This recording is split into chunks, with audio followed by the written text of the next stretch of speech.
Okay, so you're just Bobby's saying doing like, an intro and then calling it a cold yeah, open. I know that's an intro, but okay, I guess it could be a cold open. I don't know. It's It scripted. already is live. I know we're live. Welcome to the weekend spread, folks. We are here to pick a great slate of games, including the world's largest outdoor cocktail party, OU Kansas and Lawrence, and a pretty solid Pac-12 matchup. As well, that's just been the case all week, and we definitely won't be watching the Thunder in the background. Anyways, let's get this thing started.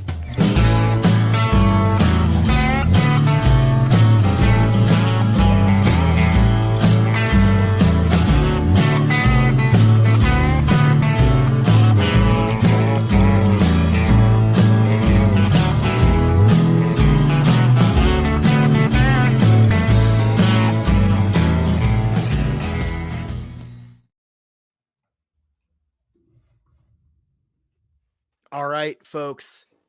Welcome back to the Weekend Spread. I'm your host, Bobby Howard. With me today, as always, we've got Jameson Maxwell, Ty Lee, and the captain himself, Boaton Blake. We're here to pick some games. Look, last week, bit chaotic across college football, to say the least. A lot of people have been referring to it as Survival Saturday. I would certainly agree with that. And look, it was a bit of a crazy week on our show, too. Blake and I, horrible. Blake went 2-8. I went 7-3, or sorry, 3-7. Don't do that. And then Jameson and Ty split out at 5-5. So basically, not much happened. The gaps narrowed. And look, as we are in the last single-digit week of the year for college football, it's getting pretty intense down the line here. Mm-hmm. Yeah, Blake, I thought you were gonna go over again last week. I wanted it. I wanted it bad. I'm like 2 for 8 doesn't do anything. 0-10 pops off again 3 times in a year. That would have been. I should have just won it for doing that. Like nobody will ever be able to do that, and we can spread history again. But I just love how Bobby, like right before the week, gets in the chat. He's like, there's 2 options. One, Blake separates from the pack and because me and Bobby were on separate picks. Or 2, that Bobby closes up, takes the lead. And like I said, I go, there's a third option. We all do bad, and it just kind of evens out. And look what happened. We all did bad besides, I guess, Jameson. But 50% doesn't win you anything in Vegas. So, yeah, we had a horrible week. Yeah, I don't know why I put my faith in Dabo in that wild card. Let me down there at the end. I thought they had turned the corner. I was completely wrong there. I don't know. Ty, what'd you think of the week? Yeah, I mean, last week was a rough week for everyone. But Jameson and I, like we touched on, went 5-5. I don't know what any of us were thinking with that USC pick. Like in retrospect, every one of us said this is an extremely stupid pick, but give me USC. We all should have been chalk on Utah there, but I'm happy where I'm at. Right, I'm 2 points off the win. I can point to 2, egregious losses that I've had so far where I just knew I was going to lose, and I was throwing the Hail Mary out there. BYU against TCU, and then USC against Notre Dame. So I'm comfortable with where I'm at. I'm not really feeling the hot seat here. In last or tied for last on wins because I feel like I've been playing well this season. So it's exciting that we're all so close, and certainly keeping it interesting. Absolutely. I think it's always more fun whenever, it's still a competition. Anyone can win, that sort of thing. Jameson? Blake, can you explain yourself of the horrid TCU performance and how Hoover is an absolute flop? You thought you would get away with it not having TCU on the slate this week and having a bye week, but I need to bring this man to the stand. Please approach and explain yourself. It's horrible. It's horrible. Like the message boards have been honestly unreadable at this point. It's the more rational takes is we need to clean house with coordinators, which I probably agree with. I like Joe Gillespie. I thought he came together at the end of last year, but his like little 3-man rush just generates negative pressure. It is the most like horrendous thing to watch, especially with the K-State team when they're playing half of their snaps with a freshman quarterback. You need to put him under some pressure. He can't generate pressure. Kendall Briles cannot dial up an offense. Like this man stinks. I don't know how he's gotten this far. I don't know how he's gotten so many jobs, but we talked about it last week, and I've been saying it all season. Why can't we just dial it back just a little bit? As in, Garrett Riley, don't go to Clemson because obviously that's not working. Stay at TCU. We still have a good offense. Kendall Browse, go back to Arkansas. They could still suck. They're like Danny knows. Hey, and then Danny Arkansas knows is looking for it. He got fired. Yeah, take him back. Take him back. I'll give you a return policy. We can pay off. Like, I'll even do one of those trades whenever you're like DFAing a guy in baseball or something of the sorts. We'll pay the contract. Just take him. Take him off our hands. I need some new blood in there. I need a guy that actually understands how to run an offense, how to just. We have players. That's the frustrating part. It's not like all these like transfer guys were complete and utter scrubs. You better have not be guys. talking about Hoover as a player. He ain't no player. No, he's a player. He is a player, but this team is quit, and it's like it's really gonna suck. Like, I don't think we make a bowl game because we have to beat Tech and we have to beat Baylor. I think we beat Baylor. God even knows where Tech is at right now. It's bad. What a sad state of affair where you're like, I'm not sure if we could beat Baylor and Texas Tech. Good Lord. How the mighty have fallen from, we just got to reload. We're going to reload. We'll be fine. No. You guys, absolute bozos.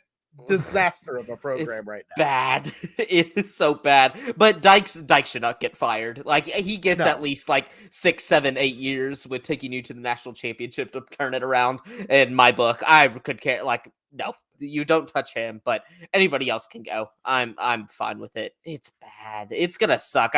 I'm glad I didn't I was about to punt all my Thanksgiving plans in order to go to this OU TCU game, thinking TCU might have taken a few losses, but it would be good.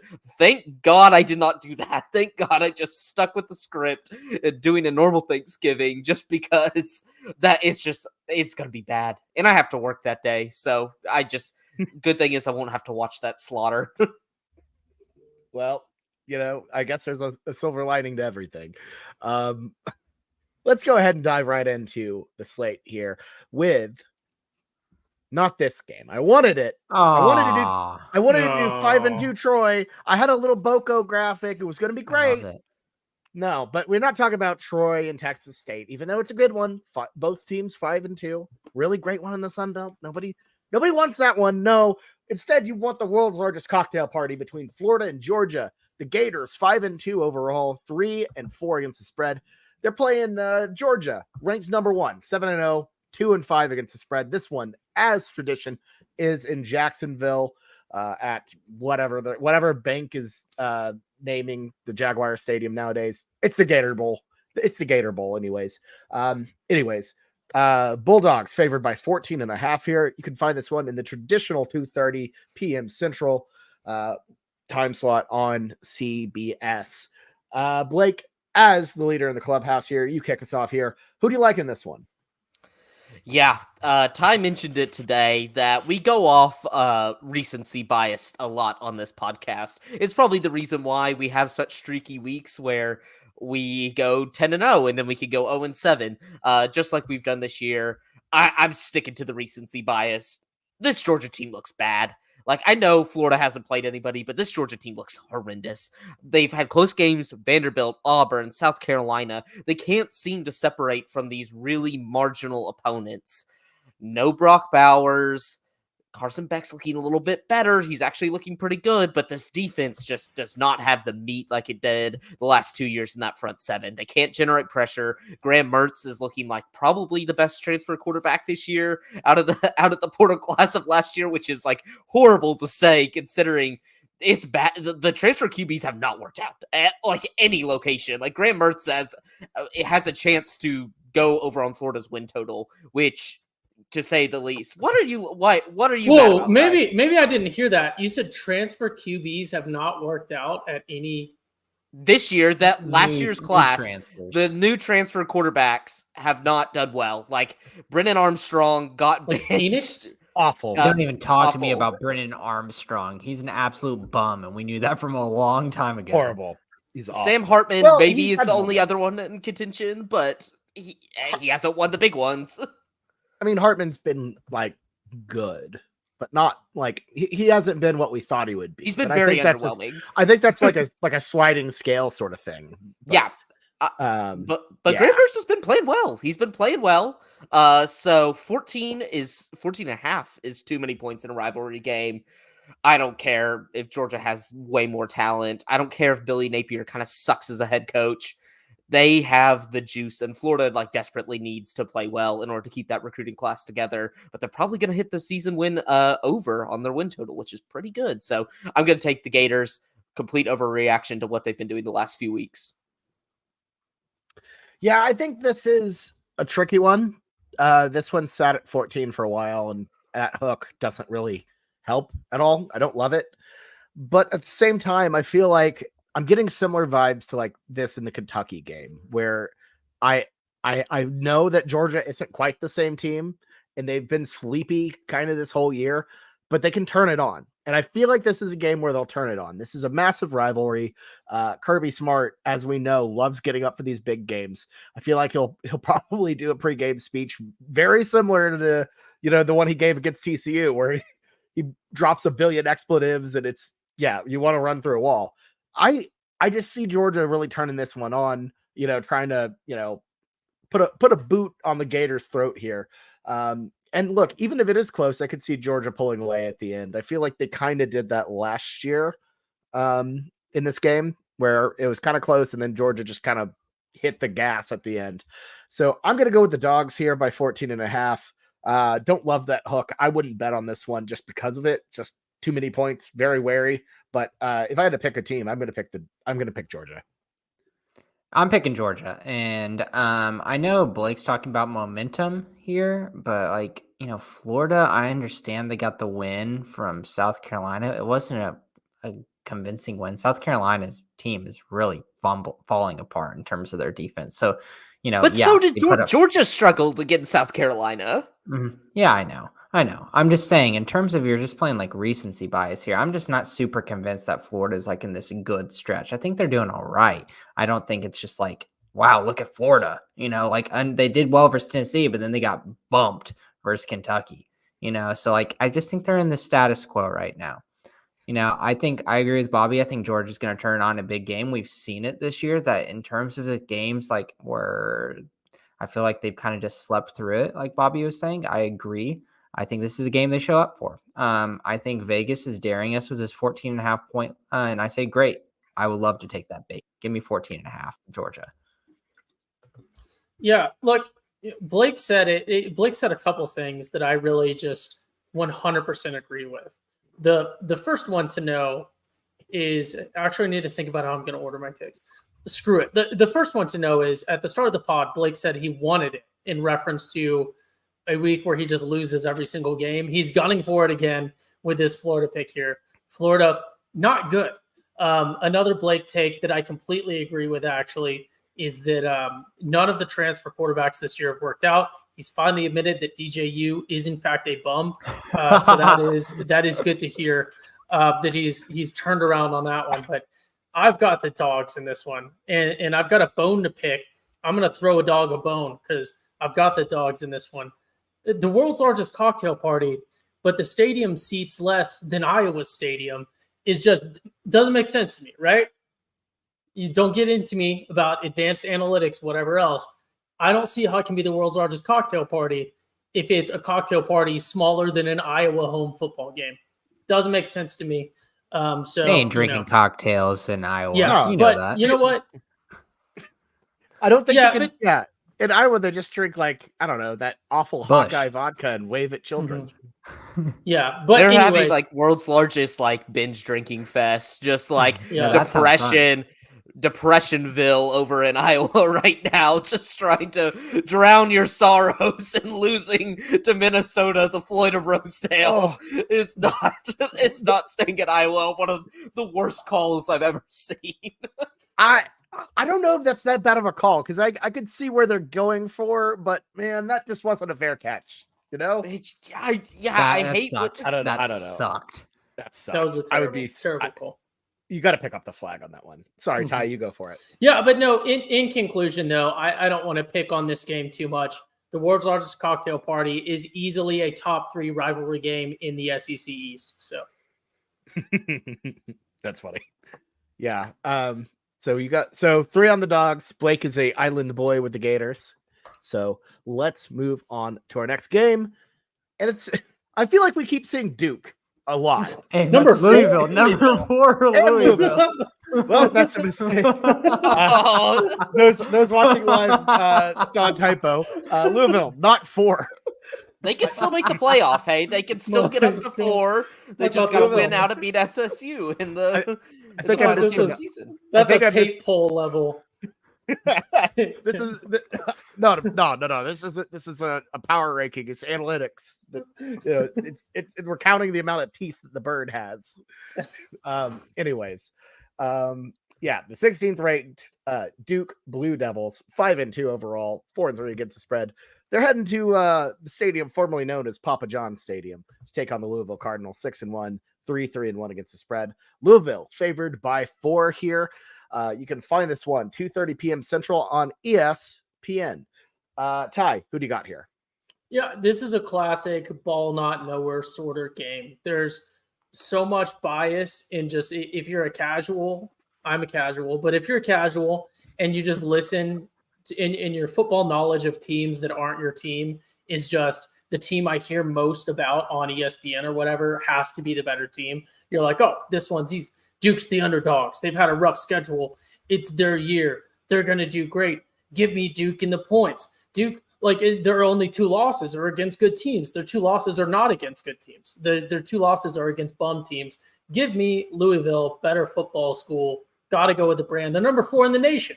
Give me Louisville -4. I think they get it against the Blue Devils here. Let it be known that Louisville just lost to Pitt 38-21 on Saturday last week. Pitt's a football school. That's a football school. I don't care. Duke Pitt actually Stadium looked- seats more than the Jaguars Stadium does. Duke looked good in Tallahassee, and if it wasn't for a 21-0 Oh, fourth my quarter, goodness. Here we go. and Riley Leonard played not good coming off of his ankle injury. He should be getting better into this week, more healthy. You know, I just think like that defense and the way that they're set up and like their run game, I think can absolutely cover the 4 points here. Give me Duke. Yeah, I don't know about this one. To me, like Riley Leonard, obviously, getting hurt again against Florida State. If he's healthy, I like the Blue Devils here. I just can't take a risk on that. I think Louisville, yeah, bad performance at Pitt, but I feel like that's kind of a trap game for a lot of teams. I feel like a lot of people, run into. It's not called Heinz Field anymore, but you know what I'm saying, and get a pretty disappointing loss there. I think this is, it's not quality. It's just, that's not a quality loss. You can't lose the Pitt and call it quality, but I just think it's a tricky spot to be in. So I think the Cardinal bounce back here. Jeff Brom, great coach. This team has looked ahead of itself at times. And yeah, I'm going to go with the Cardinal. I'm putting you on an island, boy. It's Louisville. As Stephen A. Smith once said, Henry Bellin great. the fourth, this backup QB, he's a certified scrub. He can't play because that is exactly. No, not compared. He stunk at the end of that FSU game. Like Riley Leonard, even half Riley Leonard is still way better than whoever they have as a backup. You could see it in what Riley Leonard was doing on the sidelines. Like he was trying to play through that injury. He was trying to warm up as possible because he knows his team cannot win.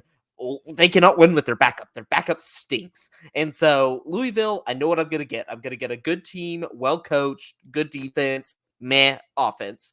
But Duke looks like a bottom tier ACC team whenever they had that backup in. I saw what I saw. They had that game in their grasp if Riley Leonard doesn't go down. Even though he didn't play his best game, he is the driving force, but it's going to be a big decision for Mike Elko. Like, you got to win out now in order to make it, and this is the type of game you kind of need Riley Leonard for. You were hoping for a Boston College, Virginia Tech after this to allow him some rest, but Louisville's been playing pretty good this year. They've been playing really solid. Had the letdown last week, but yeah, I just think Louisville's too solid.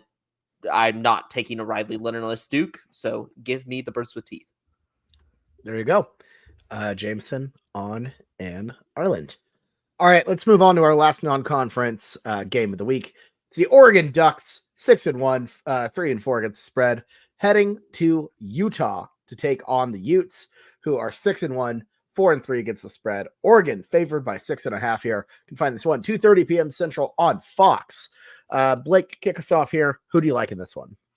Yep, this is a homer pick, makes it easy, one that I feel very comfortable with. Oregon in the points. I am so sick and tired of Utah. They beat up on 2 scrub teams and then are acting all high and mighty once again, coming into the Big 12, being like, y'all need to start listening to our opinions more. Y'all should be grateful that we're coming. We're going to be the best team, rule the Big 12. Look how we're doing this year. Yeah, like you beat up on some scrub teams, but K-State would whoop you right now. Like right here, right now, K-State would just destroy Utah.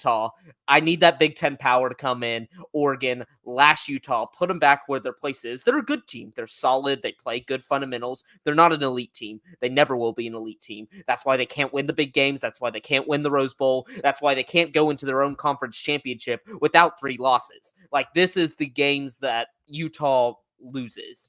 They lose these games every year. 3 losses is guaranteed for any good Utah team. So give me the Ducks.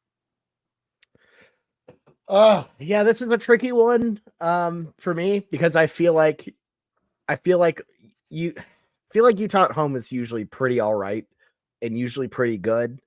I don't love it. I don't love it because I feel like they Because they Blake aren't as just good as said we thought they something were. very confidently about Oregon, and you're changing your No, mind. no, I no. can see it in your brain. No. I have rules. I have stuff I usually go You with. have your model. I have my mental model of like Pac-12 teams at home, always favor them. But I can't get behind this Utah team. I feel like they ran into a really good style matchup last week against USC. They were way tougher than them. But I don't know. I can't get behind this. I think the Ducks squeeze this one out. I think it's really close. I just don't. I don't know. On the road, that's a pretty tough spot to be in. But I'm just kind of starting to fade Utah a little bit here. So I'm gonna go Oregon minus 6.5. You know, especially now that this one shrunk down to 6.5, you can get it with a touchdown. I see them just narrowly getting by on this one late. So Oregon minus 6.5. I'll make it easy. I really like this Oregon team with the eye test. I think they should have beat Washington. And then Utah, the eye test, I just haven't been really that stunned by them. Yeah, they beat USC. So what? USC's been stinking it up this season. Yeah, it's simple. Oregon. Yeah, Blake said something kind of funny that I did want to touch on. I don't think it was on purpose, but just mentioning K-State, I was going to say, K-State of all people is not necessarily that impressed by having a winning record against Lincoln Riley and Alex Grinch. I thought that was kind of a funny reference for the Big 12. K-State. What are you talking about? We've been doing the same thing to this guy for a while. This one I think is really simple. I mean, I heard this, right? Blake might attack me, but Blake is secretly a fan of this guy. In doing my homework for the pods, one of the people I kind of listen to some of their pregame picks and stuff like that is, of course, Pate. And Pate touched on something that I really wanted to dig into and do a little bit more research. And that's the fact that if you take out defensive touchdowns, this Utah offense is not good. And you say, oh, they're really good against USC. Again, everyone is really good offensively against an Alex Grinch defense. I just don't think – I think Utah is a very tough, very fundamental team. I love how Utah has built their team. I think it's very similar to how OU is building ours. We're just significantly better with higher level talent and higher level coaching. Not that theirs is bad, but it's just there's levels to this game. I don't think Oregon is going to come in here and have an easy time, but I think they get this by more than one touchdown easily just because Oregon can put points on the board even when they're facing tough teams. And even if Oregon maybe has a defense that is statistically looking a little bit better than they actually are because of their schedule, Utah just is unable to really exploit that against anyone they play. So I really like Oregon if this one just comes down to outscoring. That's how they all come down to. But I like the Ducks minus 6.5 in this one easy. I would like the Ducks minus 10 in this one. I think that would be my threshold for being uncomfortable. And I think Lanning's defense too, like, is good enough to really, put a dent into Utah. I feel like Oregon's I feel like physical. that. Yeah, Oregon's physical. That's I think what makes the difference. They can score, but they can also stop you. And I don't know that USC performance. I don't think you can really take a ton from it. What was his name? Bryson Barnes, their backup. Dirty Bryson Barnes can't Yeah, throw a ball 5 yards. No, just but a he can run glorified 20. running back. Glorified running back in the backfield. Bryson Barnes running all over USC's defense. I do not miss that whatsoever. And I don't want to harp on this, make it a whole Lincoln Grinch thing. I don't care. The guy is on his way out. Clearly. Jameson, you're about to have to deal with he's sick. Lincoln here. He's totally sick. Totally nothing to see here. Just missing practice mysteriously. No, I think he'd do really well in Chicago, man. I would. Can you imagine? Trying to run that offense in like a blizzard. Just like, why can't we move the ball? Because it's super windy and we can't see and our hands are frozen. Like we're really Please, close. God. We're really close. Don't send him to my Chargers. I love it. Please. This is why y'all won't pay enough. Y'all won't pay enough. That's the problem. Oh, but your cheap guys franchise won't pay. Jerry for might. anything. Jerry might. Oh, I want him there. At least it gives us something that we're good on one side of the ball consistently. We got Dan Quinn. I would take Lincoln Riley in a Y'all are heartbeat. good on defense. What do you mean? Yeah, but Yeah, coach that's that why you offers need an something- offense. Yeah. We have no offense. Dirty Mike McCarthy with his run, pass, run, pass. So let's change it up. Pass, run, pass. Like it's the most predictable game plan. It is stupid how simplified it is. And yep, I want him gone. I want all my coaches gone right now. This is not a good place to be in where I'm just all filled with hate. The Rangers are doing well, which I have that, which kind of keeps my spirits up. But I don't really like many of my coaches anymore. That's fair. That's fair. All right, let's move into Big 12 play. We've got the 4-3 West Virginia Mountaineers overall and against the spread heading to the happiest place on earth, Orlando, to take on the UCF Knights. You've just unlocked a part of Ty that is just gonna take a No, that's not. No, I'm fine with that. That's a very reasonable, very credible. Hey, Bobby, finish the intro. UCF 3-4 overall and against the spread, a pretty solid 3-4, I think. And they're favored by 7 here at the Bounce House. You can find this one 11 a.m. Central on FS1. This feels like a Big 8 or a Big East game, but not really a Big East game. I don't know why. Who was last? I know I think it's Ty. It's Ty. Yeah, we had that whole NFL interlude there. Ty, kick us off here. I'm sure you have some good things to say. Yeah. So Orlando, happiest place on earth. I think I could maybe get behind that. I think there's a lot of evidence that might support that. That's again just further reason why UCF, where the majority of their graduates are going into like hospitality stuff, that should be their branding they lean into. The Bounce House, why isn't anyone else's stadium called the Bounce House? I think perhaps maybe it has to do with academic standards to get into engineering, because OU Stadium doesn't bounce when people move around. That would be disconcerting. What was I going to say? All that being said, though, I have been high on both of these teams all year, right? I kind of doubted West Virginia at first. I didn't believe. I got burned, I think, one time, and then I've been on the West Virginia train. I've been burned on that, I think, a time or two, but I believe in West Virginia. But going back to the start of the season, I was high on UCF. I was high on Central Florida, the Golden Knights. Are they going to be wearing the space blue uniforms this game? Apparently not. I got that take wrong. But you know what? They don't know what color space is because they've never been there. But I like UCF in this one. This is just we've just got a bunch of leftover takes getting piled into some sort of jambalaya here. Give me UCF. Give me Central Florida in this one. I don't know why I'm going with them here. I think it's a bit much. I think West Virginia probably wins outright, but I've been high on Central Florida. Recency bias again. I don't think they're ever going to look as good this season as they did against OU, but just they have to break this spell. So I think they're finally going to get a Big 12 win here. Here's my thinking with this. Like, if you don't show me the line, because I feel like a lot of times whenever you're looking at these games, first thing your eye goes to the UCF -7. And I'm like, okay, I see that. I can see that. But if you took that away and you say, hey, Jameson, West Virginia versus UCF, what do you think's the line here? I'm like, I think this is going to be a pretty close game. I could see it going either way. So just with that thought process, I don't think -7's a good line here. I'm going to go with a closer game, and I'm going to take the points with West Virginia. Yeah, I got the Mountaineers here mainly because I have my rule, always fade the new guys. That took a pretty big dent last week with big games from UCF and Houston. But I feel like there'll be a bit of a letdown factor for UCF after narrowly almost getting OU on the road. West Virginia is trying to bounce back after a pretty tough loss to Oklahoma State. Ollie Gordon isn't on the isn't on UCF, so they don't have to worry about that. I don't know. I think this one's going to be a close one. 7 seems like a lot for a team that hasn't won a Big 12 game yet. So yeah, I'm going to go with the Mountaineers to cover the spread.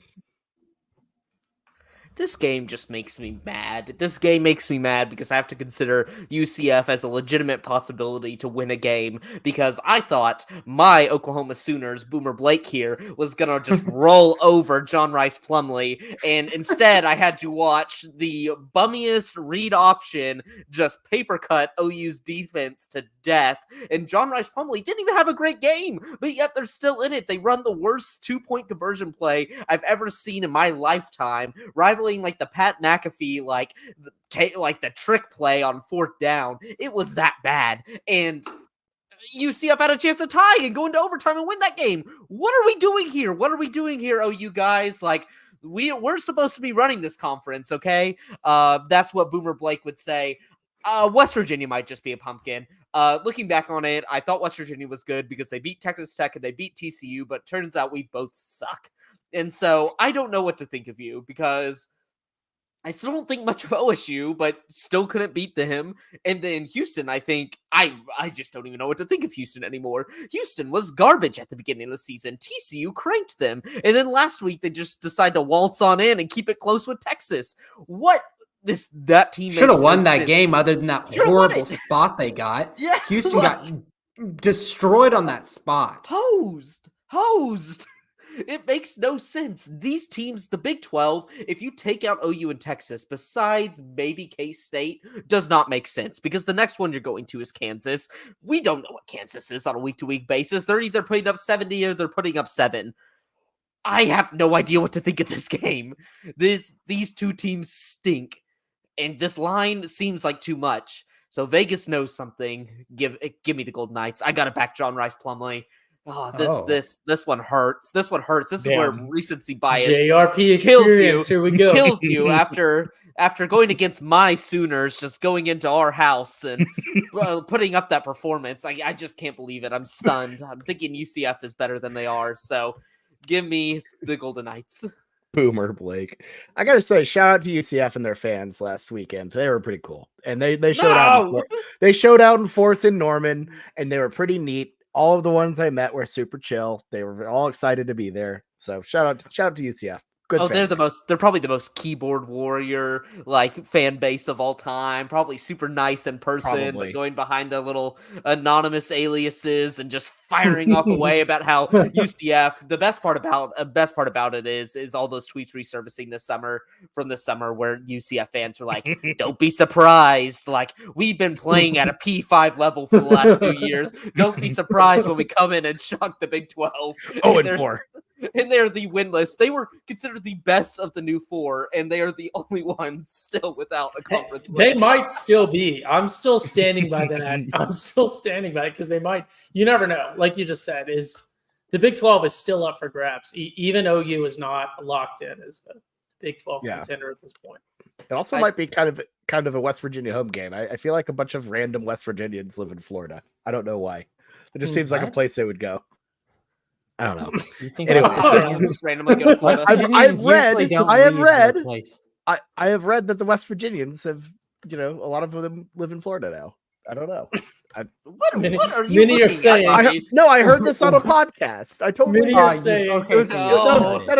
It was on the latest episode of Ryan Nanny's show. We're not all like this. So anyway, I mean, a lot of people from everywhere are moving to Florida. don't And know. anything said on a podcast does not make it legit. Have you listened to any of our podcasts before? Yes, I was Like, about I to said say. people. I said think of I have heard. I didn't say this is You said you absolute read it. fact.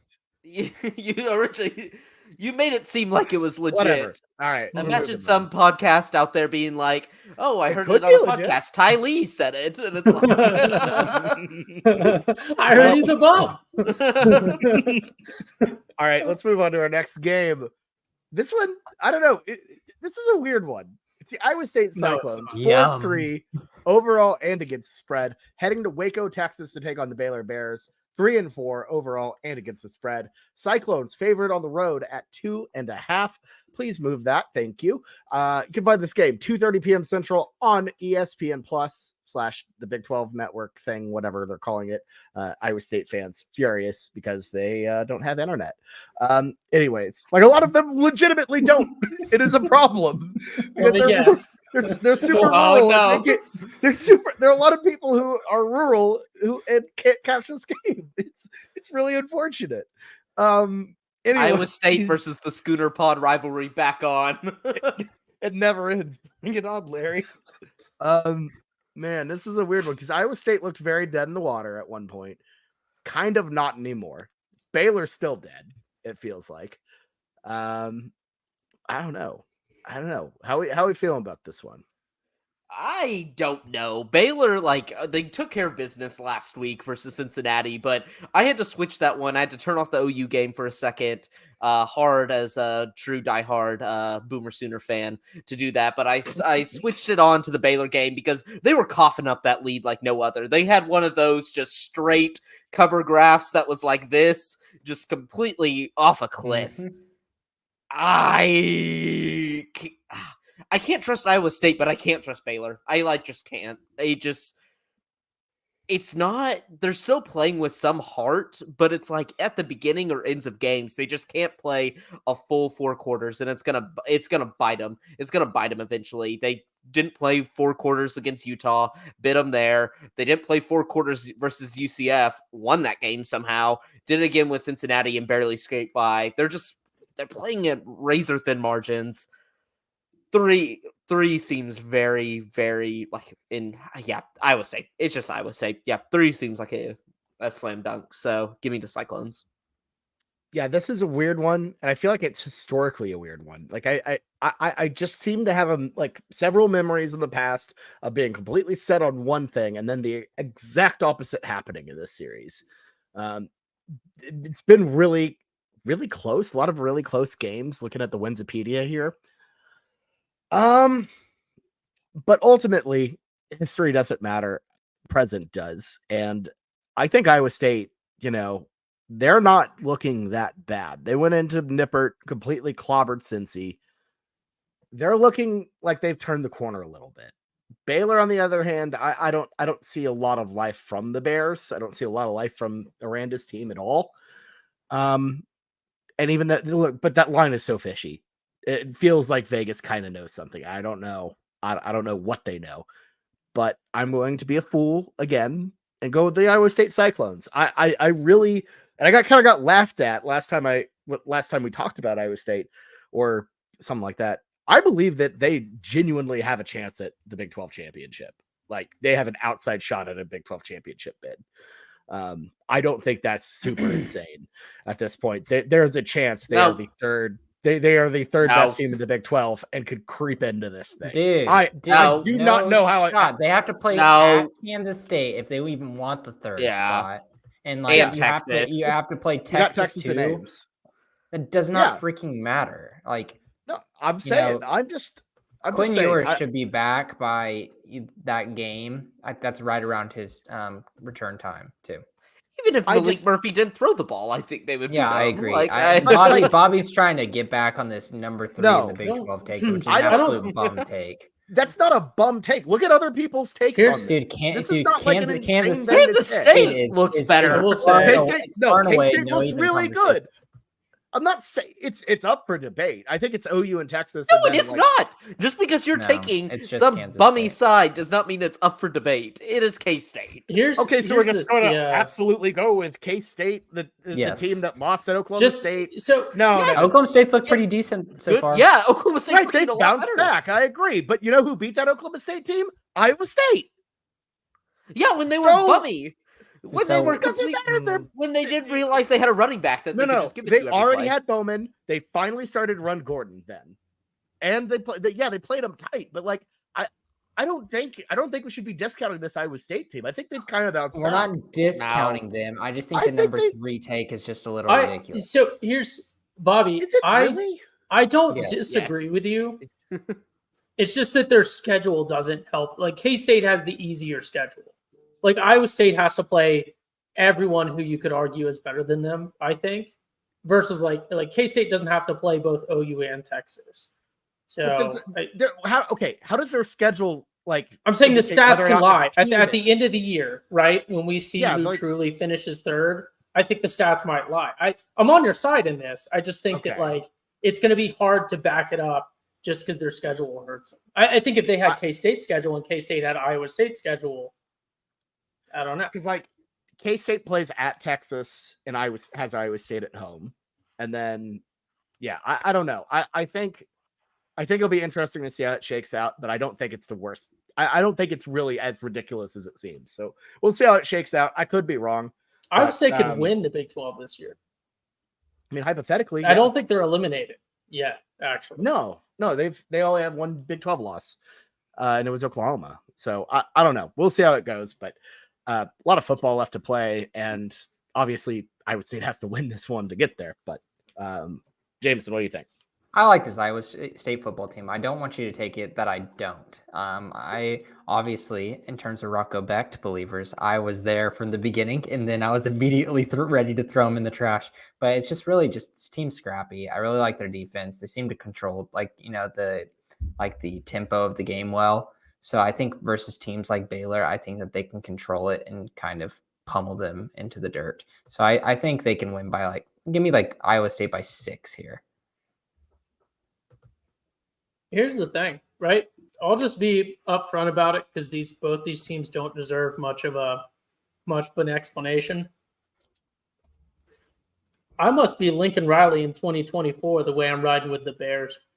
I love Baylor in this one. I don't know why, right? I hate Iowa State. Granted, I think Iowa State's a good team. You guys just heard my spiel about how I think they legitimately could be the third best team in the Big 12.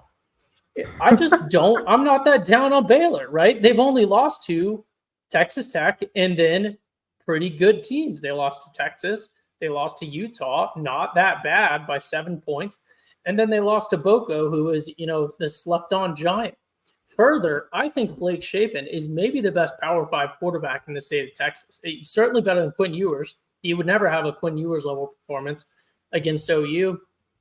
I think it's an outside chance, but I think Baylor gets their stuff together. I'll go out on maybe the worst island this season. And no, the worst island this season was when I had BYU against that was bad. But I knew what I was doing there.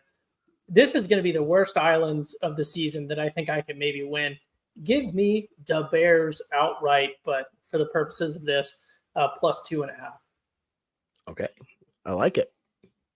All right, let's move on to our next game.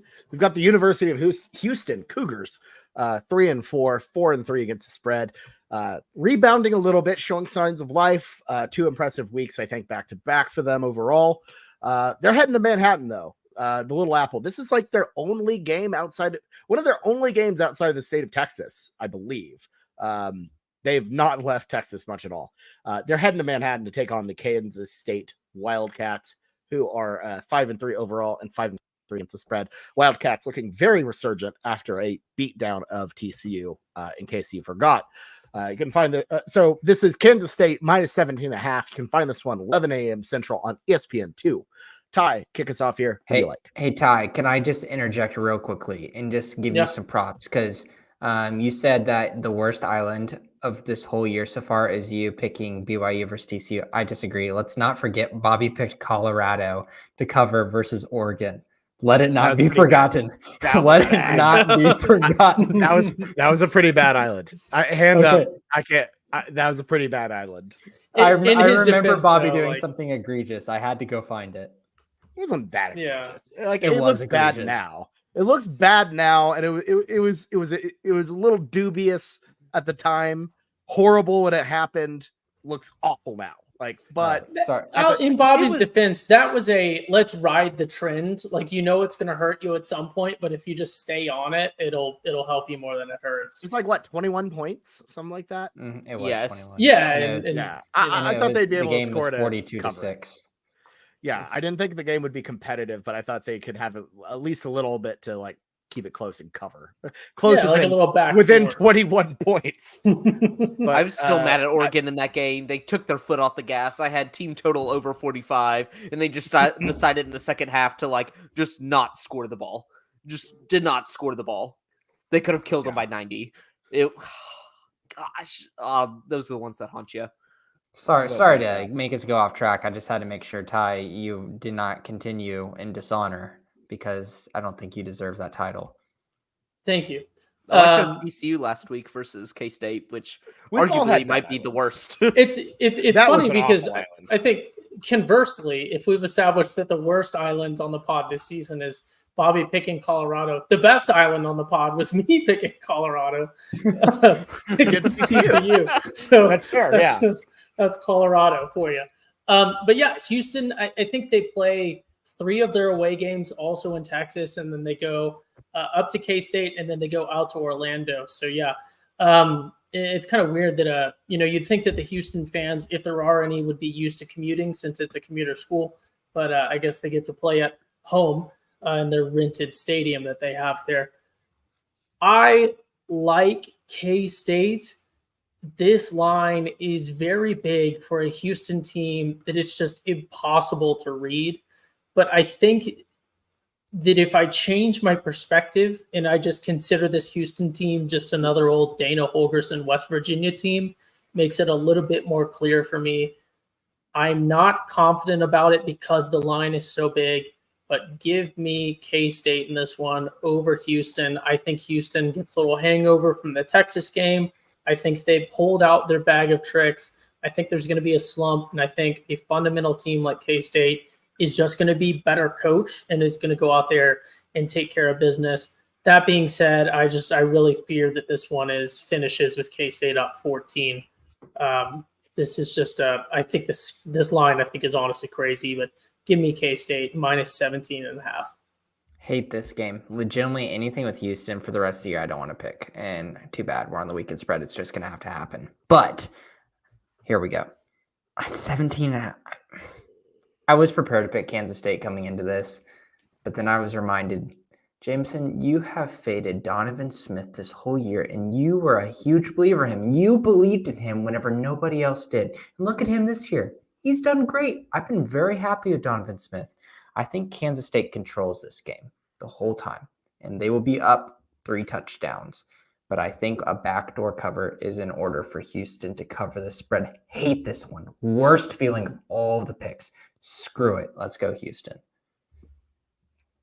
Yeah, the line is certainly large for Kansas State. A little bit disconcerting, but my thing is Houston's previous 2 weeks were at home. I feel like that kind of gave them a little bit of energy. We can debate whether or not Tedesco Stadium is actually a good home environment or not. I think it has a little bit of juice to it.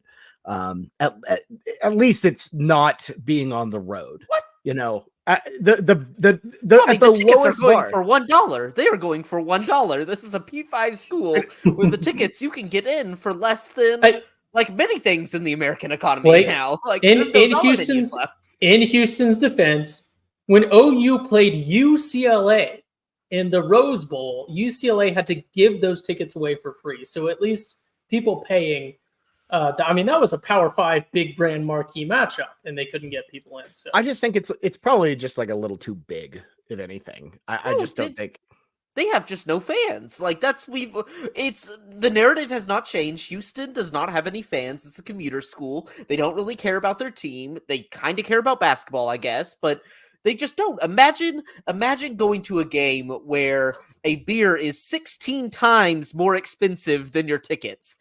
That is insane. That is the most insane thing I've ever heard. No, I get it. I think I have had an impression with Houston fans being at the OU Houston game in 16, and I thought they were pretty good. I thought they were pretty loud on occasion.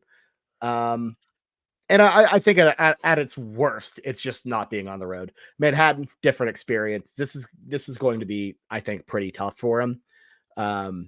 They've had one true road game, and it was at Texas Tech. Didn't look great there.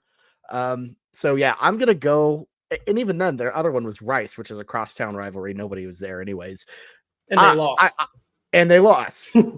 Yeah. So I just think in Manhattan, I could. It's a big line. I think Kansas State runs away with this. I think whatever K-State has done has changed a lot. I know that I've heard they've done something that has kind of shifted gears from what they were doing earlier this season. Because they have a new quarterback, Bobby. Right, exactly. That's what whatever it is. Yeah, whatever it is, whatever. It's because they have a stud quarterback that's like as fast as Tyreek Hill in the backfield. Yeah, there you go. And that's why they win by more than 17.5 points. So K-State. Yeah, K-State's going to crush them. Thank you. There you go. Slam dunk pick. This is not even recency bias.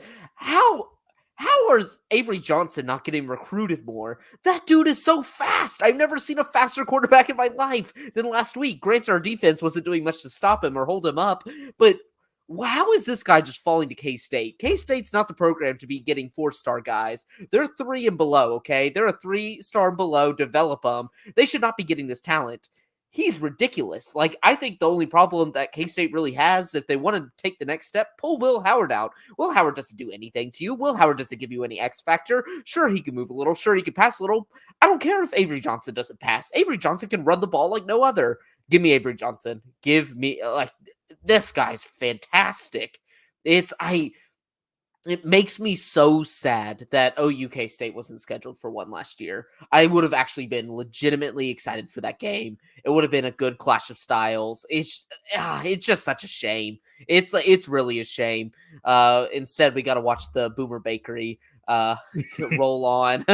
But yeah, give me K-State. K-State's going to roll them. It's not going to be close. We could get it in the Big 12 championship, which honestly, I don't love that. I mean, I don't love Texas either, but K-State. But OU's playing Iowa State in the I said maybe. There's a difference between 3 and 2. He said they're the third best, so they won't make it to the. Exactly. That's not how that works, Blake. All right, let's move on to our next game. We've got the Cincinnati Bearcats. Bless their heart. 2-5 overall, 2-5 against the spread, heading to Stillwater, where they will find. Look, they've been on hard times. They're finding no reprieve in Stillwater to face the Oklahoma State Cowboys on homecoming weekend. The Cowboys back to life behind an incredible rising star in Ollie Gordon, who, frankly, look, if Gundy ran this guy earlier, we might be talking about this guy in the Heisman race, honestly. The dude's incredible. Pokes, 5-2, 4-3 against the spread, and are favored by 7.5. You can find this one 7 p.m. Central on ESPN2. Blake, kick us off here. Who do you like? Easy. It's Oklahoma State. Ollie Gordon's going to run it down their throat. The Cincinnati team has no life, no heart. Emory Jones cannot play the game of football to save his life. It is just one of the most eye-burning things watching Cincinnati try to move the ball on the offensive side. Ollie Gordon, the Oklahoma State finally found their formula. It's just going to be run, run, run, run. You don't need the iron lung to be throwing it out there. No. Just give it to Ollie Gordon, run it. Cincinnati doesn't have a super fantastic run defense. They've had a few good performances, but I'm going to say no. You stop Baylor, who's been sucky at the run, and you stop BYU, who can't move the ball. And then Miami of Ohio. So they've just allowed marginal. They're not elite. They're just not elite run defense. So they're just going to run it down their throat. Easy as that. Give me OSU. Yeah, Cowboys big here, man. I really don't understand the line here, and it's not even one of those where I feel like Vegas is trying to tell me something. Because I mean, look, I've seen the Cincinnati team; they are not good. They just the offense is just barely functional. And Oklahoma State, I'm buying them for real. I think they're actually really, really good. Ollie Gordon's a revelation. Scares the crap out of me.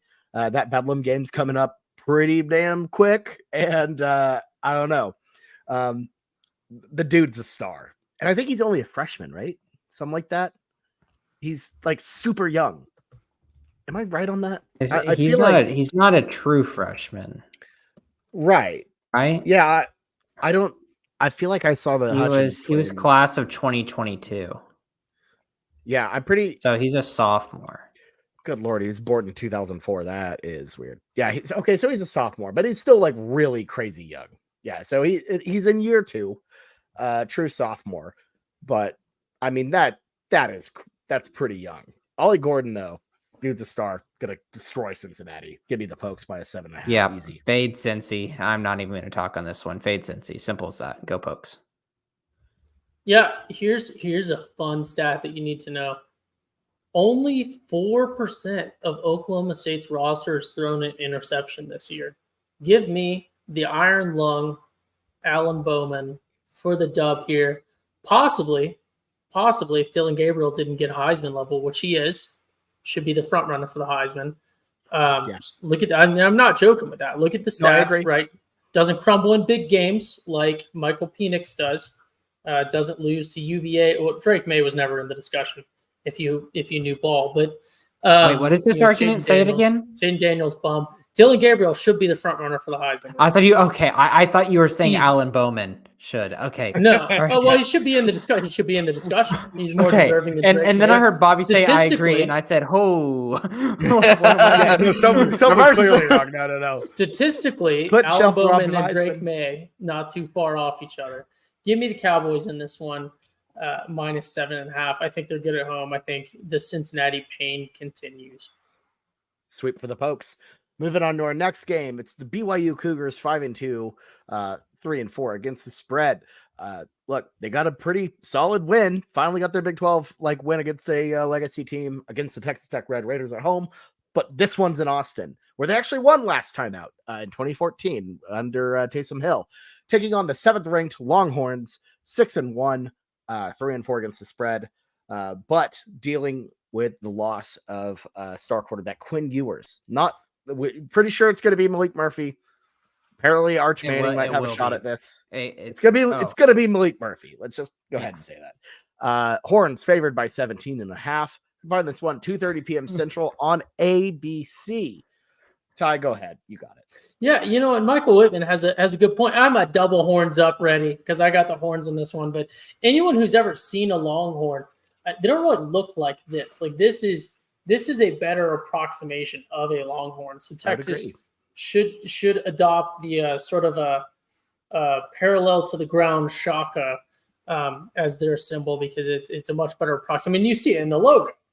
This looks like the Texas logo. This looks like I don't know.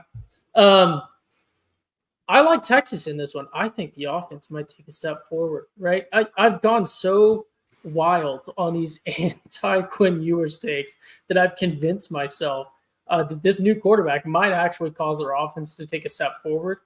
I think that's not too crazy of a take because I think Quinn Ewers is a very system guy, even if you think he's really good. He's a very NFL style system guy. New guy might make some fun stuff happen. Give me the horns. I don't care what the line is. Fade BYU. Okay, Jameson, before we get going on your pick, we have a random amount of Ohio State fans in our chat, and I don't really know why. Shout out To the Bucks, OHIO. Good to see you. We are not picking your team this week. I apologize. We might. Yeah, well, there's always a wild card. Who are they playing this week? Wisconsin. I guess we'll have to find out. Oh, yeah. That's a sneaky one. It's a sneaky one. At Camp Randall. Yeah, Jameson, you got this, though. Yeah, I'm going the Horns here. And I'm not a Quinn Ewers hater, but I think in terms of this offense and where they are and the drop off to Malik Murphy, I think Malik Murphy is a very talented quarterback to where BYU on the road obviously hasn't been as good as they've been at home this year. I'm going to take Malik Murphy, Texas, to go up, get a couple scores, 14-0 at the end of the first quarter and kind of coast and get themselves a W with a cover. Yeah, I'm going with the Longhorns here. BYU just is not the same when they're not at altitude. Yeah, I don't know. I think they're actually pretty garbage when they leave home. Texas, obviously a weird game last week. They're up big on Houston, kind of let it slip. Yours gets hurt. Just funky performance. It happens to everyone. But I think the Horns win big, cover big. A week to prepare without yours. I think they'll be fine.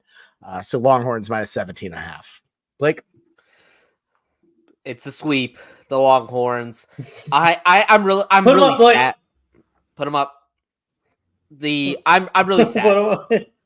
I'm really sad because I thought Malik Murphy was going to be one of the first quarterbacks drafted without having started a game, because this man is a freak. As he is the player comp, my draft analysis player comp, AR-15. Oh, is God. AR-15. I knew it was coming. Oh, no. Physical freak. Ty, do you want to Wait, I'll give you a free mulligan after hearing that one. The actual AR-15 player comp, the guy who was indistinguishable from him at Florida, is still playing. He's one of the worst to ever do it in the Big 12. Yeah, let's talk about what AR-15 is doing right now in the NFL. He was lighting up times. the NFL.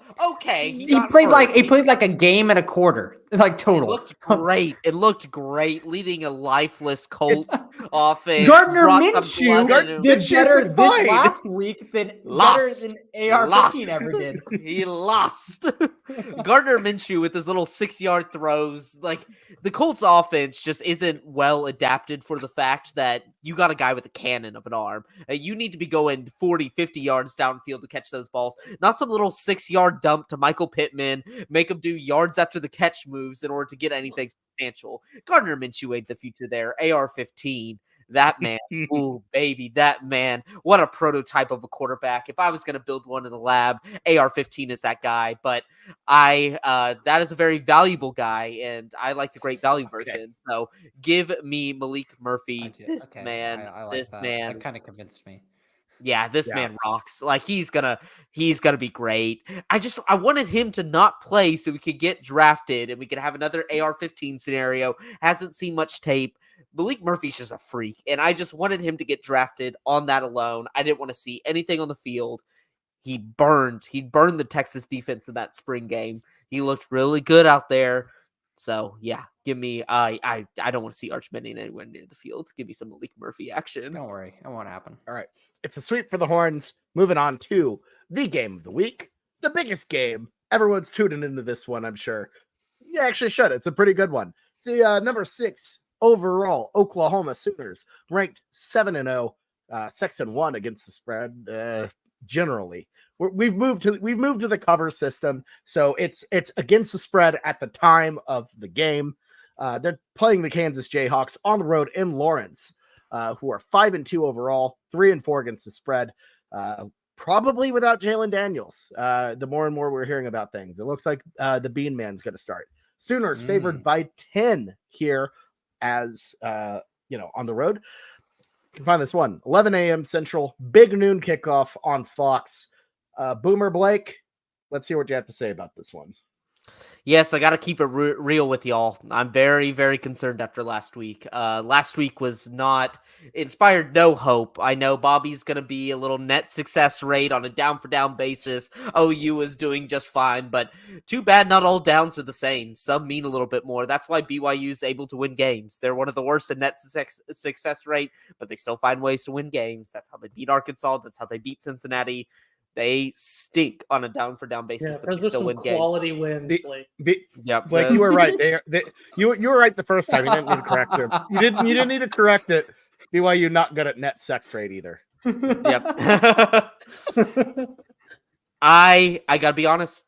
I think I gotta go with Kansas. If I watched my Sooners last week get ripped apart by a read option that could be foiled if you had 2 brain cells in the defensive coordinator position, it was so bad. It was so sloppy, and they were still making moves. This Kansas offense still seems to do it. And once again on this podcast, I'm showing myself as a true bean lever because I am one of the only ones that on a consistent basis believes in the bean. I know Jameson's over there shivering, shaking because I know he really wants to choose the Sooner squad. He really does. He's itching for it. But he, in the eyes of the bean levers, has to show that he is a true disciple. I don't think he's going to do it. So give me the Kansas Jayhawks. I think that's fair. I think this is going to be a game spread-wise that's going to go down to the wire, but I just feel like OU, after a really disappointing week last week, I think they're going to come out firing. I believe Brent Venables, after his in his press conference, said he has some guys to yell at on Monday, and he loves yelling at guys on Monday. So I feel like I feel like they really hammered in the importance of, focusing in on, just on the season and not focusing on the Big 12 championship and the little number by your name and all of that hullabaloo that you see throughout a season. And, NIL deals with t-shirts of you smoking cigars and wearing, trophy hats. Like, I get that, the Texas was exciting. All of that was exciting. But last week was not acceptable. It was not focused. It was not very good. And I think OU comes out firing, gets a pretty solid win here. I could see this thing being close, being a little scary, because I think Kansas and Lance Leipold, very good program. And he's a very good coach, in terms of coaching guys up for big games. He schemes really well for big games. But ultimately, I think OU just probably has a little too much on the defensive end if it is Bean. I think Daniels, if he plays, totally different story. But we've seen this Kansas team play against pretty solid teams with Bean, and it just doesn't meld the way it should. Not to the same degree. They're not bad, but they're not capable of beating a team like Oklahoma or Texas or, even like K-States and Oklahoma State of the world. They just don't have the same zip. And they kind of need that because the defense, even though it has improved a little bit, just isn't good. So I think Oklahoma, more complete team. I think they pull away at the end and get the cover. Boomer Sooner. Was the last Kansas game at OU at Kansas, the Caleb Williams? It was almost like averted disaster game. Yeah, that was not a good Kansas team either. But it wasn't a good OU team either. They got shut out. That was also Jason Bean as the quarterback there. Yeah, I don't know. But it wasn't exactly like we had an issue stopping the Bean. And it was also Jason Bean had a good game. I'm pretty sure Jason Bean had 3 or 4 touchdowns a game. Please look it up because I remember Jason Bean kind of cooked a little bit. I know that last year Kansas came into this one 5-1 and OU beat them by 10, and that was a bad OU team. So I will say I've known many Sooners go into Lawrence, Kansas and put up one of their worst performances. So different sport. No, it doesn't even have to be a sport, just worst performances. Here's my thought process. I see. Okay. Yes. I see. What would we call that? Putting it all out on the line, Blake. So, some would say that's true. Some would say. I put it all on the line. Last game of the regular season, last game of my complete OU road trip, had to go all out. Unfortunately, unfortunately I was bested, but sometimes you just got to go the extra mile. So I've watched the tape, going back to Lawrence this week and hoping to correct some things. So good answer. Good answer. I think this pick is so easy, and let me tell you something.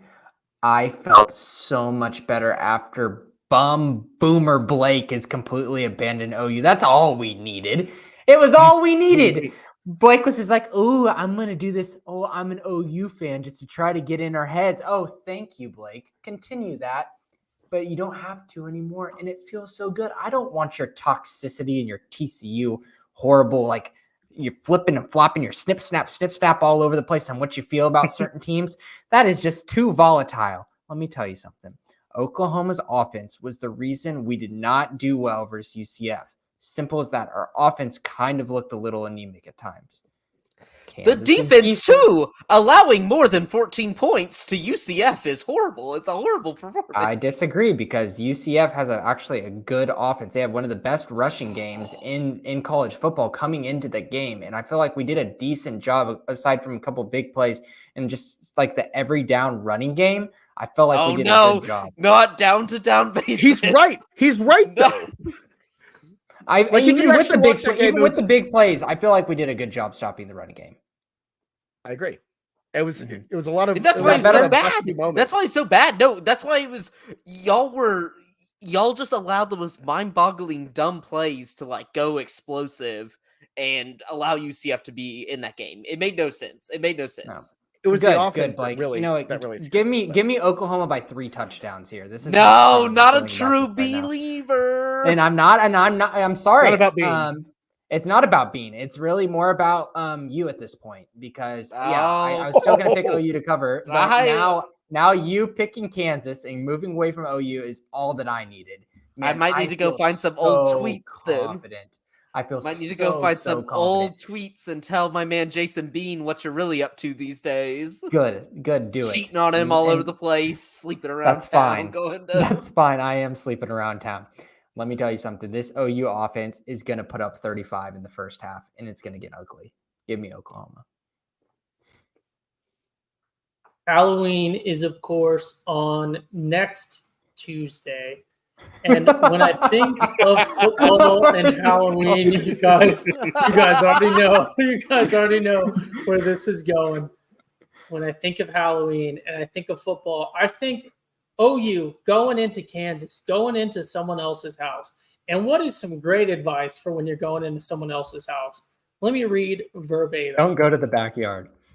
A 11, 12-year-old child should know better than to enter someone's yard without permission and old enough to also follow the rules. The rules were when you get the gate turned around, come back out for candy. Every other parent and child did so. !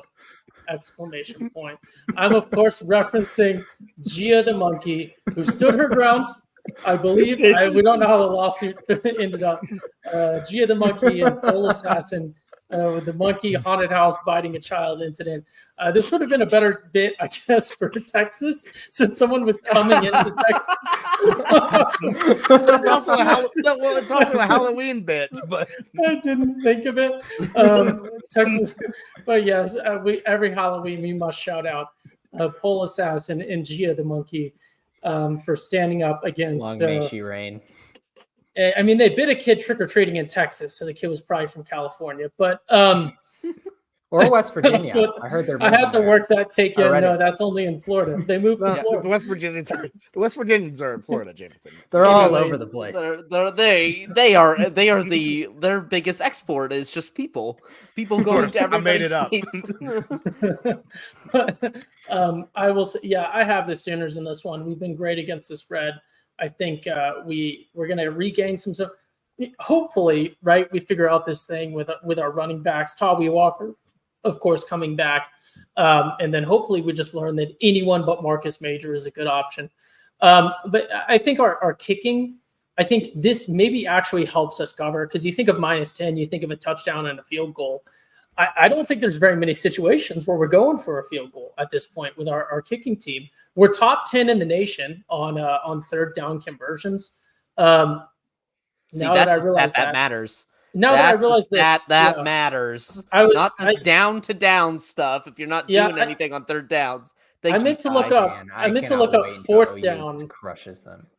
Yeah. So, anyways, I meant to look up fourth down conversions because that's what my take was actually getting to. But I was going to say something along the lines of maybe because we're so bad at kicking, when we're in kicking range and it's fourth down, we just decide to go for it, and that might result in some other touchdowns. So I think we have a good chance, just really sort of reading into the tea leaves and mental gymnastics. But give me the Sooners -10 going into Kansas, clinching a win.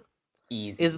Is Marcus Majors y'all's like Najee Harris type running back? Kind of, honestly. Big, That slow, actually but makes can't sense. actually like pile drive. Just That actually kind of makes sense. That's Yeah. a pretty good. I love me a good comparison. Najee Harris when they try to Yeah, bounce what- him out to the outside Do you and though? with negative He doesn't speed, and he gets He down doesn't to the know. outside He of the line doesn't of know how to scrimmage. stay on his feet. Is the Oh, problem? yep. He is Najee Harris. This is like he's little all bit, yeah. bulk, but can't like run over anybody, so he's just slow. The thing is, like, Marcus Major is almost impossible to tackle for negative yardage, but it's almost impossible for him to get positive yardage. So Oh, he just yeah, has that's like he's just Najee. collecting 0-yard runs. That's absolutely Najee. That is 1,000% Najee Harris. Oh my god, we got him. All right. Yeah, Blake Let's move starting in. Najee Harris and Antonio Gibson in fantasy football this week. Can we get an RIP in the chat for him? Blake, I'm still open to make some deals. Give you a little bit more depth. I need but we to start evaluating. The Tyreek deal was actually legit, but I Now he's didn't hurt. realize how much interest every team flooded my messaging when I was like trying to watch the Rangers game. Like, hey man, looking to make a deal. I would love to make a deal, and I'm like, damn it, I'm trying to watch the game. Like, send it out at that point in time. give me 1 second. Everybody wanted him, but yeah, I love me a good Najee Harris type. I love a guy that just is all power but can't generate yards. So Love it. All right, let's move on to our Sounds like favorite pick. Hoover. Hey, I'm just saying, TCU having a quarterback named after a vacuum, actually sucking. That kind of makes sense. But let's move on. He was the sad part is he wasn't the worst player on the field that game, which is indicative of the fact when we only scored 3 points that our quarterback wasn't necessarily the one to blame. It's bad. I have my little ring here. I just stare at this thing. I like remember last year. These are the good times, man. Just like rubbing this, be like, remember that Fiesta Bowl game, which we have to talk about Michigan cheating all over the board. They went to like of the top 8 teams at the time, they went to 7 of the 8 top teams to go scout them. And the one they did not go to was TCU, which absolutely gives legitimacy to like how much this cheating scandal actually affected their team because we were somehow able to pummel them. I know the final score was close, but it was a pummeling, like for a TCU standard. It was bad, and yes, it was a beatdown. It was like, There's sounds no like point. There's like the no net success rate. Okay, but also I gotta say, Ty, this gives more credence to your theory that Blake has now like fully become OU, like an OU fan with his TCU fandom, because now he's just thinking about the past, thinking about glory that happened in years before. Pining to return, but just not quite there yet. He's asking to fire their OC. Yeah, he's talking about net success rate. Heard that one before. I'm telling you, I don't know. Anyway, I was just when I was watching that OU game last week, I was just muttering, be like, Bobby screwed us over. He's always being like, it feels like 2000. It is 2000. I'm like, we're barely getting past OU or UCF this week. That if I was going to come in so mad.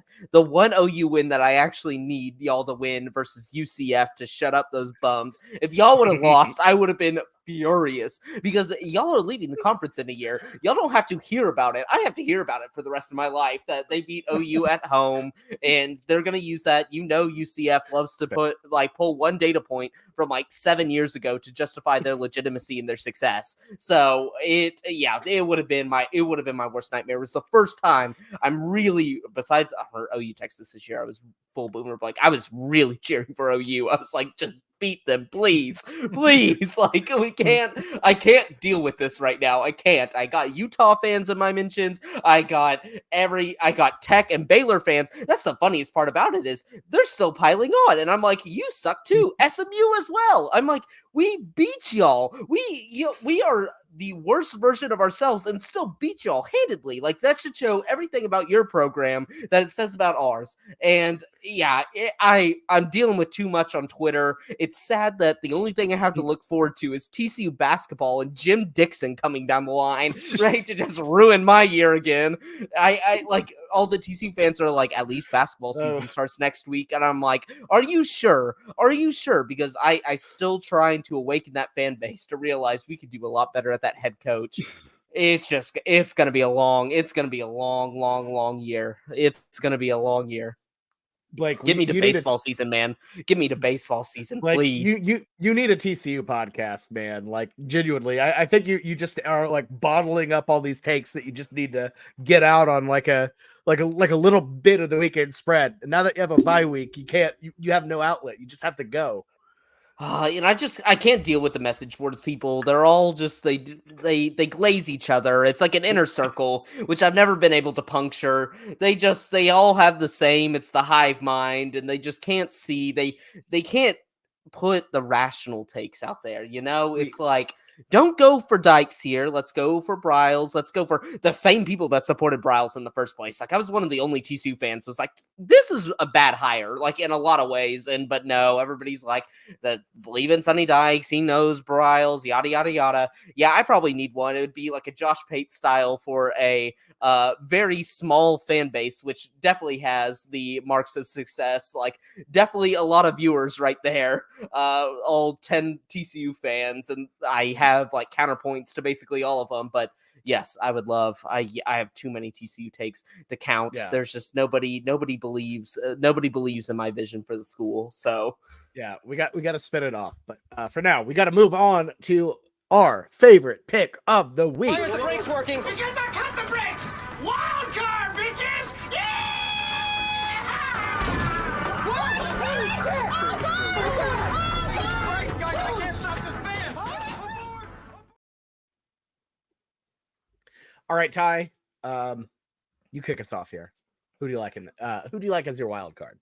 Blake gave me a perfect segue into what I'm about to drop on y'all when he was talking about crazy fans and message board conspiracies. Ladies and gentlemen, there is something so stupid that you can do when picking games. So unbelievably stupid. Dumber than trying to hit the Boko again. Something so stupid that it's almost never occurred on this podcast. In fact, I cannot think of the last time that someone on this podcast willingly did what I'm about to do. I'm a cornered animal in last place. I've got to do it. And of course, that extremely stupid thing is picking Texas A&M. Texas A&M 14 and a half point. But they play South Carolina against South Crack-a-lackin' Carolina. I for one, right? I love this one. Let me defend it. I understand it's wild. It's got a hook in there, and it's Texas A&M. And in fact, another perfect segue: coaches that probably should be fired. I think Jimbo is hitting his Mike Gundy arch, where he's becoming that dog who has something in its mouth and it won't show you. And that thing is, of course, his contract, which Jimbo should be gone. But here's the thing. South Carolina, maybe not that bad. Actually, I wish I would have looked at this before I made this take. South Carolina lost to North Carolina. North Carolina is pretty good. Drake May ripped them apart, Ty. That's all you got to say. They lost to Georgia. Georgia's pretty good. They lost to Tennessee. Tennessee's not bad. No, they're bad. Florida. They're not It's bad. Are the Vols bad, really? After that they're second not half versus that Bama, But they also had the first If Like, you're yeah, they South collapsed. Carolina, losing to Tennessee is not bad. Like, you were supposed to lose that, right? You're supposed to lose to a lot of teams, but that's what South Carolina fans just don't seem to get. They're supposed to lose to a lot of teams. They're not supposed to be good, but Here's the thing, though. Texas A&M lost to Bama, lost to Miami, kind of inexcusable, and then they lost to Tennessee. The Bama and Tennessee losses weren't that bad. So, because of quality losses, give me Texas A&M minus 14.5. I think they got 21 points in them against South Carolina. This is extra. Do not try this at home. Never pick Texas A&M and Jimbo. I'm going to do it, though. This is a professional environment. We're in a lab here. We have safety guardrails up. Give me the Aggies. Hey, last week I made a joke about my wild card first, and I said I'm just gonna have to go to the desert because I feel like that's where a good pick is. What do you think, Blake? What do you think about this 7.5 UNLV Fresno State? I'm chomping at the bit. I'm thinking about it.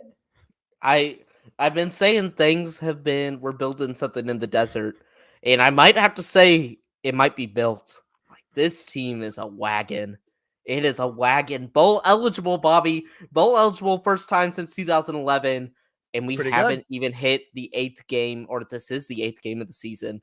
We're not sneaking in the back door this year. Oh, it's beautiful. Blake. It is. Yes. I forgot. I actually had a quest for Jamison. I don't know why I said Blake. I didn't have anything for Blake. I love Jamison. I'm speaking. Do Jamison, do what your heart tells you to do. Take Fleck -7. So no, I'm not gonna do anything of that nature. So I told you that I am a spite better, and it's actually done me pretty decent this season. Except for Wyoming. Wyoming sucks. Screw you, Wyoming. But also another thing that I do is I take a bet, and then I realize how lucky I was that I won it, and I completely shift it right back around. And that's what I'm doing with Wisconsin. Shout out to the Ohio State fans in the chat. I'm picking Ohio State -14.5 versus Wisconsin. Wisconsin did not look good versus Illinois. I didn't think Illinois looked good either. And I did not like this Wisconsin team without Tanner Mordecai with a broken hand. They got lucky. They just tripped into that last second win. And I got so lucky with that -2.5 cover. 14.5. I understand Wisconsin's at home. It's a night game. Get it. I'm not buying a single lick of that Wisconsin offense. And even though Ohio State's offense can sometimes be a little nasty, I think that 14.5 is a ridiculous line for Ohio State, Wisconsin. So give me that one, -14.5. Give us those hooks, Ty. Jamison, you're about to be so mad, man. Don't you do No, it. Come stop. Do it to him. Do it to him. on. No, Do it to him. You stop. were This just has been happening lecturing too Ty much. about Making me a backup Buckeye. plan. Make him eat his Buckeye dish. Oh my God. You I'm better not gonna choose do it. Wisconsin. Okay, I'm not going to good. do it because unlike Ty, I'm not a scumbag who Thank you. who does not have a Not a plan. scumbag. He audibled into my pick. That's a good point. Get out of here. No, that is not a good point because I picked it first. Do not try to change the narrative here. Before you picked it, I said, "Don't do this, Jameson. I have the high Oh, ground." you're exactly right. Oh man, how dare I? Ugh. This is a gross week of wild cards, honestly. Bobby, take I'm looking at the Colorado. slate. I don't love a lot. I don't really love like anything. Colorado +17. Yuck. Yuck. Oh, I don't gosh. like that. What are you talking about, Ty? That's disgusting. It's UCLA. Uh, UCLA doesn't put points on anyone. That is true. I've looked at Air Man. Force versus Colorado State, but I actually think Colorado State's kind of respectable.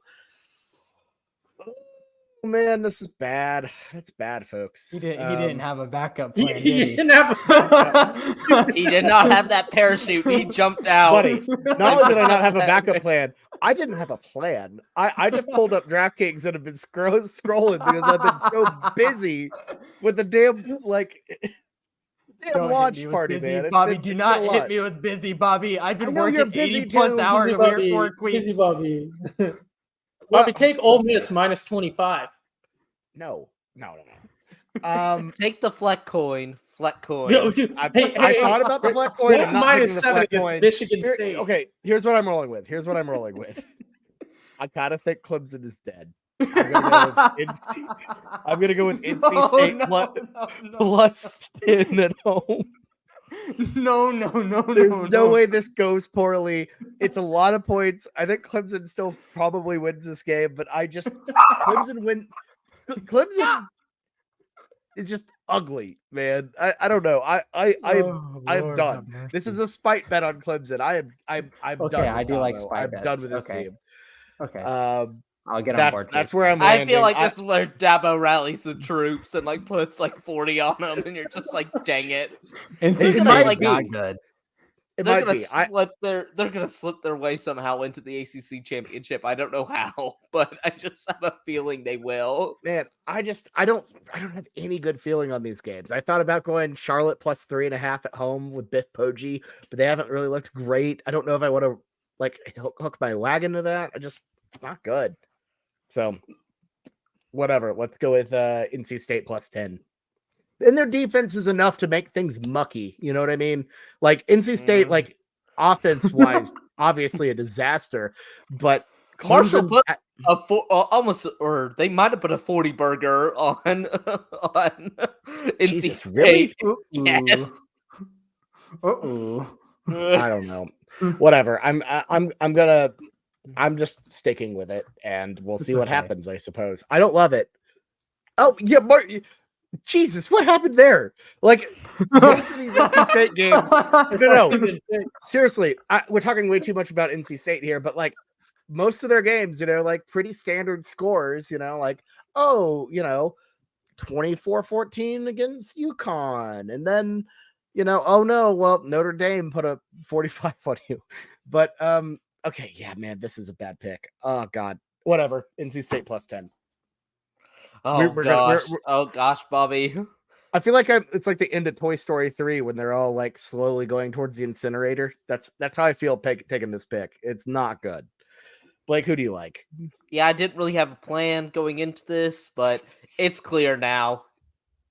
Give me the piggy bank. Let me put some coins in it. The Fleck coin. Oh, Yes, minus good. 7. Yes, That's a good one.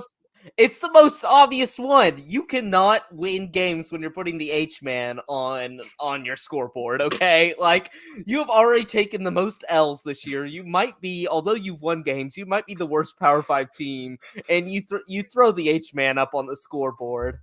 I could not believe my eyes. That team is just that looked photoshopped, man. That was unreal. It did. I had to, it was so just I didn't believe it until they put out the statement being like, "Hey, we're sorry about doing that." I'm like, why would you do that in the first place? They said it was a YouTube video that they just started streaming up there. I'm like, did you not watch the video before you did it? Like, what happens if you got legitimately pranked? Like, it's Jesus so Christ. bad. It's so bad that the state of Michigan right now is just burning on fire. So I'm going to turn that into some nice Fleck coins this weekend. Add another win to the win column. I don't care. I don't care the line. I don't care how bad Minnesota has played. This Michigan State team, they just can't get out of their own way on and off the field. It's so bad. It seems so obvious is my thing. It just feels so like this feels like the perfect place for Fleck to just completely botch it. No, never forget they lost to Northwestern. They lost me an $8 into $650 parlay. I will never forgive them for what they did. Now it is the move here. It is the move. Like, you just gotta, when those teams quit, that team is quit. You gotta fade them, and I don't care who's on the other side of the ball. I don't care if it's Little Sisters of the Poor. I don't care if it's Michigan State. You can't do that on the scoreboard. You just can't. Like, it's the one thing you can't put on a scoreboard. Like, that's the thing. It's not like there's all these rules about things you can and can't, because I've been to a fair amount of Oklahoma City Barons games in my lifetime. You could put anything on a Jumbotron. That is the one thing you can't put on the Jumbotron. So I think there's a lot of things you can't put on a Jumbotron, but that's definitely one of them. Bobby, you've been to those Barons games. You've seen the world on that Jumbotron. It is. They don't do it the Love's Kiss Cam at the Oklahoma City Barons games, because love is an understatement. It is. All right. And there's not enough fans, so they just keep on showing the same 3. They just rotate, and you gotta watch them all. And it is up in the rafters where it's even darker, and there's a lot of mystery that you can't see. Oh, Jesus. That's why I'm like, okay.